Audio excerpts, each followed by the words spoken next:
Malgré une précédente vidéo, beaucoup m'ont dit qu'ils ne réussissaient pas leur akpan ou akassa. Donc je vous refais une vidéo pour montrer avec les quantités comment est-ce que je fais.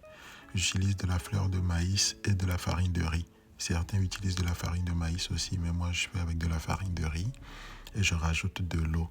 Ensuite, sur le feu, je vais rajouter aussi de l'eau et du vinaigre ou alors du citron, du jus de citron. Ensuite, je réserve une partie de l'eau et j'incorpore mon mélange à l'eau sur le feu. Il faut forcément que le feu soit à feu doux et il faut mélanger très régulièrement avec la spatule pour avoir la bonne consistance. Quand c'est pas cuit, vous voyez, c'est plutôt blanc. Mais quand ça commence à cuire légèrement, ça devient du blanc sale. Vous verrez tout à l'heure la différence. Donc n'hésitez pas à rajouter de l'eau, à laisser cuire couvert et puis à reprendre le processus. Là, c'est pas cuit. Là, ça commence à cuire quasiment parce que la consistance, enfin la couleur diffère. Il faut que cela passe du blanc à un blanc plutôt sale.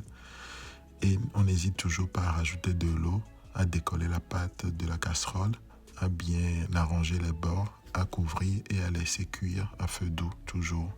Et ensuite, lorsqu'on revient, on reprend le processus en mélangeant correctement la pâte avec l'eau et ensuite, avec la spatule, on fait cuire correctement. Là, c'est cuit et donc je vais passer à l'emballage. Entre deux coups de spatule, ne pas hésiter à mettre la spatule dans l'eau pour que la pâte se décolle correctement. Et ensuite, j'emballe et je répète le processus. Vous voyez le fond de la casserole? Moi, je me battais pour ce canzo-là à l'époque.